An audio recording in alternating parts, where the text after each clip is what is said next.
बाजी के हाजी हमार घर पर बसंतपुर है ना घर हो। हाँ जी ये आई आई आई शादी के कोई रिश्ता लेके आई बेटा बेटी के आई आई जी ए जी हाय देखी ना प्रणाम प्रणाम पाल भैया वो बैठो का हाल बा? अरे रे बस सब्जिया के ना कहले हैं बस बुचिया के अच्छा अच्छा तो लड़का तो देखले बानी एगो लड़का तो बैंक में नौकरी का सामरे बाबा के बरता। हो हो हां लड़का बरता हां लड़का सामर बाबा के बरता लड़का।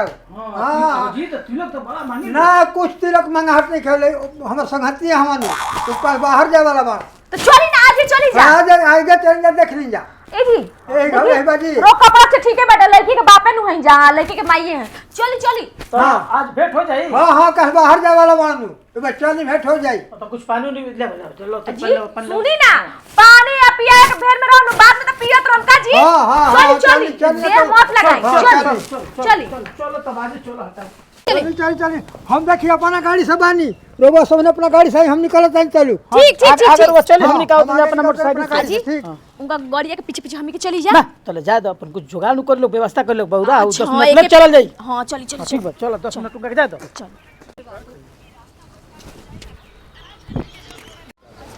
सुना तनी का हो अरे को हित बोलौले बानी पूरा पैसा वाला अच्छा अच्छा बुआ खातिर ए नेपाली भाई के तनी कुर्सी लेओ सर ए बैठाओ सर लेओ तो जन कुर्सी दन बैठो बैठो आउ कहा समाचार कहां हाँ, कहां ठीक लोग बा। गांग किनारा के हलो अच्छा ठीक बड़का है बड़का पार्टी हलो बालू माफिया हलो हां हां पैसा का आगाध वालो हां तो समय पर लड़कन के शादी बियाह हाँ, हो गया करही तो के। बात बा हां ई त काम रहो बहुत अच्छा कोई नहीं हां हां हां कितना बहुत देर में आइलो तुरंत 5 मिनट में पहुंच ही चाहता लो देखो जी कुछ पानी नहीं पिए के व्यवस्था करो जा बताओ करो जा ले जा इधर बड़ा खुशी की बात है।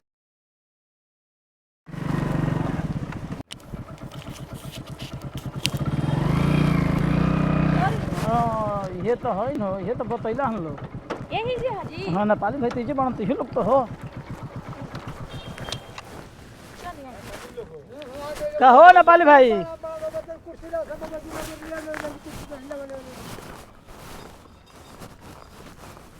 ये कहीं हां हां ये कहीं अच्छा अच्छा बैठो ये कहीं हां हां अच्छा अच्छा प्रणाम प्रणाम बैठी बैठो बैठो बैठी बैठी बैठी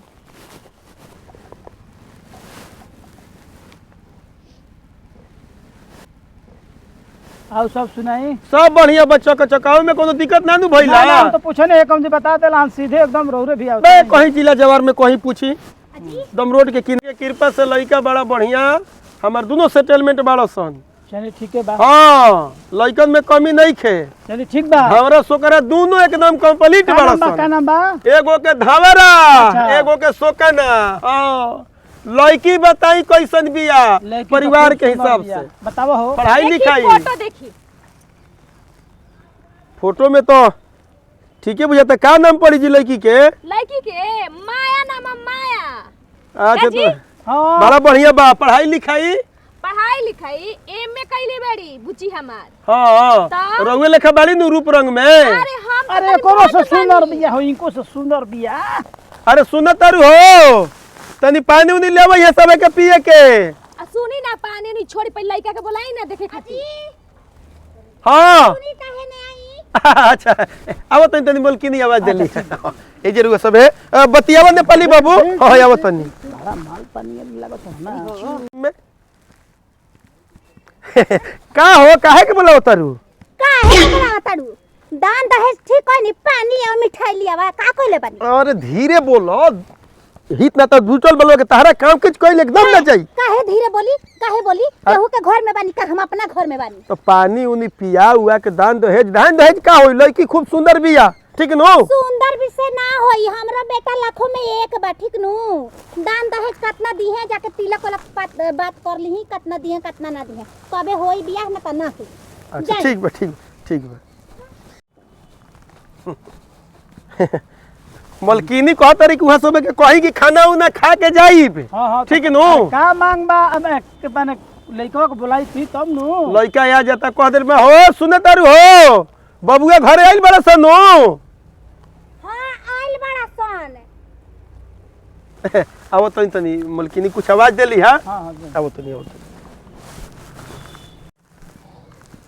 अरे काहे चिल्ला के बोलो तोरू दादा चिल्ला के ना बोली तो प्यार से बोली रवा सुनाई तो देवेला ना एगो बात कोनो कह दो तो जब तक दान दहेज के बात ना करम तिलक के बात अच्छा से ना करम तब तक हमार लड़का ना जी हस। अच्छा ठीक बा ये प्रेम से कह आ हो डायरेक्ट हम तिलक ना मांगब बाकी वो तो ना मांग दे कि कहे लेकिन अब घुमा फिरा के हमारी इज्जतो रह जाए आ मांगो पूरा हो जाए चुपचाप रह। अच्छा हाँ। बात बा तब जाई हाँ चुपचाप रह। सब घर दुआर सब ठीक बा। अच्छा बुलाई वहाँ सड़क बुलाई लड़को को बुलाई लड़को देख लिया आओ महाराज आई है ना आई बबुआन को बोलाई तो जा अब यहाँ समझ लो कहा तरी कि नाम लइका देख ले तब कोनो काम होई। अच्छा कोनो बात ना हाँ, ठीक बा। बुलाई लड़कवा के अच्छा लड़का आ जाई रहुआ देख ले सब आ तिलक दहेज हमारा कुल खानदान में ना चले एगो बात लिखी नेपाली भाई कहल ही होई हो हाँ कहले मन हाँ, तिलक दहेज हमनी में एकदम बिल्कुल बाइंड बा तिलक ना लगे बाकी का कहब कुछ श्रद्धा शौक होके के चाहिए हाँ। ना हाँ। और कुछ न ती मत कहब कि तिलक तो हम बिल्कुल रहुआ से एक पैसा लेबे ना करो कहले हैं एक पैसा ना बाकी ब्याह शादी में गांव घर समाज कुछ देखेला जी, तो कम से कम सोचो तनी कि 10-15 थान लड़का लड़की के गहना रहुआ दे दे बस और कुछ ना तिलक ना महाराज वहाँ को तो कहनी कुछ लागी ना और 20 थान सोना के गहना को ए महाराज तो लागत कहां बा तिलक के नामे मतली अच्छा छोड़ी ना अरे देना लेना तो हाँ, लागले रही हाँ। अरे लइका बोलाई लइका अरे लड़का आ जाई और कुछ न देखी लड़का हमार सब बचपने से तले जमीन पर लात ना रखल सन तो चाहब कि रहुआ एगो खूब बढ़िया लड़का के फॉर्च्यूनर दे दे हम लड़का लेके चाहिए तिलक ना हां सुनी ना 10 कट्ठा बेचम बाकी हाँ। सब कुछ कर तो देखो ना बुलाई ए महाराज लेके लड़का के टेंशन ले ले बानी नहीं सारुण के यहाँ कहता नहीं कि फ्री में बियाह होई नेपाली भाई कहिए देले बड़ा हाँ जी। एक पैसा तिलक नहीं ला हम ना तिलक तो रुआ नहीं हित न तो हो गई तो रुआ पे हेडको देल ना चाहब अच्छा, एक पैसा के रुआ हेडक मत लेब हाँ गाड़ी वालन के दे दे 40 गो स्कॉर्पियो बारात जाए खातिर कह दे हम हेडक अपन नहीं खेलेबे के हाँ जी एकदम बिल्कुल ना तो जौन बा हाँ पैसा से ना हुई सब ना। हुई सब बे महाराज लेके तिलक हमारा भी नाम मत ली तिलक हम बड़ी खिलाफ आदमी है माने तिलक हमारा से नहीं खींचा हाँ हम चांद बिजुली के बोल दे हम नाच रहुआ कह दे हम पैसा रहुआ पे दे दी? हेडक ना दे पैसा अरे रहुआ कह दे हम बोल दे रहुआ करके कह दे हम पैसा हम दे हाँ हेडक नहीं खेलेबे के रहुआ का पर लेब रुआ तो निश्चित से बताई और सुन ली घर परिवार हमार देखते बनी सब परिवार के जी कोनो परिवार हमार बियाह शादी में कपड़ा के फुरमाइशी ना करे बाकी वह 1.5-2 लाख के कपड़ा कीन के दे देब रहुआ टेंशन मत ली तिलक ना ले ना तिलक तो हम लेबे ना कर ठीक नो जी हाँ तो बुझ जाई कि रहुआ हित ना तो हो गई नी दिल में बस गई नी रउर हेडक खत्म एक पैसा के हेडक ना सब हम रथ हाथी घोड़ा वाला सब के कह दे हम रउआ कोनी के पैसा खाली दे देब और रउआ के कहीं जाए के नहीं के दम घरे बैठल सब पैसा रहब हम दे हाँ सब हो जाई सब टेंशन अरे मत ली समय ना जी। राजा रथ हाथी घोड़ा सब हम करब हाँ जी और और हित बिना देता पैसा रहो। होई बिना ए, पैसा होई महाराज, महाराज पैसा कौड़ी के बात ठीक नहीं है। है हाँ तिलक समझ के गया। बोलते ना चली अच्छा हमार तेल हमार दादा अच्छा। तिलक ना ले लोन बाबू ना ले लोन हम ना ले ठीक है। आ ये बात नातियों के बता के जाई ठीक है। कि तिलक हमनी के बहुत खराब मानी लगी ठीक है समझ गया महाराज, हाँ तो हई सब बिना पैसा को होता तो गाँव लगले बता दी कि हम अच्छा तो सब तो हो गए एगो रौरा चीज छोड़ देले बनी का जी जान तनी का जब जराउर मेहरारू और लोढ़ा वा से ध के जो लइका के परिचय ला लोग वो हमारे ही सुनवाई देखो जो तंदा वो फालतू बात ना तारो खिसे ठीक नो ओतना भरा काट नहीं क्या हमारा बैठी ना ना ए नेपाली भाई कहां से तू लिया ले आइला अब का तोरा ढेर बा बैठी जब सब सोचने कि हम ही देव तो लोढ़ हो हम ही दे देती रू रखे तो मेहरारू के कह देती थी कि दुगो लइको पैदा कर देती बैठी ना, ना ना वो कमाओ कर दी फालतू बात मत बोली ठीक नो लोग तो भले कहते मिलजुल के 3 गो करवा देब ठीक नो। चिंता नहीं है राउर करवा देब जा चलाई जवान में हमारा इतना जोत क्या कर हुए लइका बोलाई सब देब जा सब। हो हाँ लइका बोलाई मलकिनी और नहीं बोलत का पसंद बानू सब आज लइका बुलाई देख के हाँ सब दिया सब हमार दिया घर में हमार मलकिनी ना चलेला हिया के चलेला हाँ सब दिया चलो और घर में है के मलकिनी चलेला वाह वाह वाह बड़ी सुंदर नेक बात हाँ, बा हमनी के मालिक हैं जा मलकिनी है तो मिला के बोली है दोनों हाँ सब मंजूर बा हमरा कोड़न बाबू तनी लइका के बुलाई। जी हाँ, ई बात देखी प्रेम के बात कहनी निक लागल। ई रास्ता के भइल नेपाली बाबू तनी बुलाई सुकना के आ धौरा के दोनों को बुला लिया तो हीरा मोती लेखा लइका बड़ा सन हमार। बाप रे बाप, आ तले जीवन में माई के ना दूध पी के सब पाउडर के दूध पियाई नहीं। आज सकनी में खर्चा बा बड़ी मानेला ना तब महाराज लेके ओ घड़ी से दूध पियाओ तनी जौना घड़ी अमूल के दूध बाल्टी में बिलत रहे। हेने वाला हेने जी रौरो कोड़न जी बड़ा अपन लइकन को पोस जिया जाकर खुश रहो, खुश रहो। खो बबुआ। हाँ, देखी तो खुश रह खुश रह। अजी लइका तो सुग आओ बच्चा से बाबू है ना बैठा सा लइका एकनी के हम न जानत नी।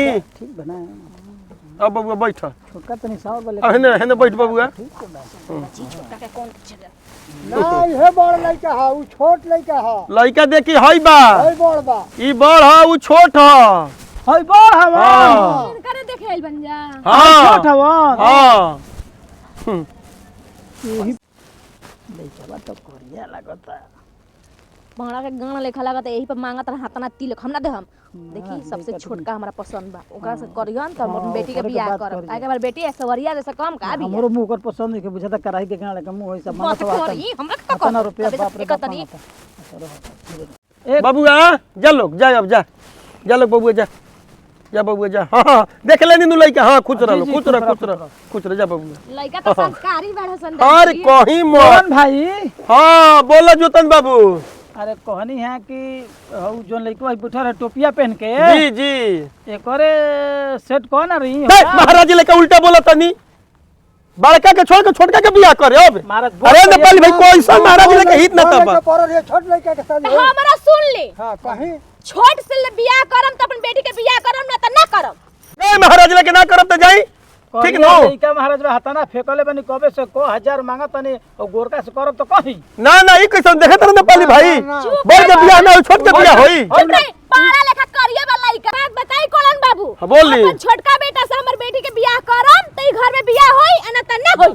ते काम सुनी रहुओ साफ सुथरा बात सुन ली। सुनाई। जब होई तब बड़का के या करियाका के होई तबे जाके छोटका के होई ना तो रहुआ सब अपन रास्ता हमनी के अपन रास्ता काजी नेपाली बाबू ठीक बा। कान खोल के सुन ली। चल बा ले लड़का बा करे ना होई तो चलो निकल लो जा भाई ना होई तो पाला के गाना लिखा अरे जा महाराज पहले लेके कैसन के घर में बियाह होकेला करिया से बियाह देना ना लेना या भर में पसीना चलई वाला बियाह करे जमींदार ही पाला के गाना लिखा ले रखल बड़ा मुंह मिला तारा लइका के लइका के मुंह मिला तारा से महाराज के महाराज तही नहीं लइका के मुंह अथी मिलावत हाँ, लइका के बताई मुंह जी में बोर करिए लइके होकेला लइका के मुंह नहीं मिला तो ठीक है लोग तिलक में दहेज देवे के लइका बैंक मैनेजर है।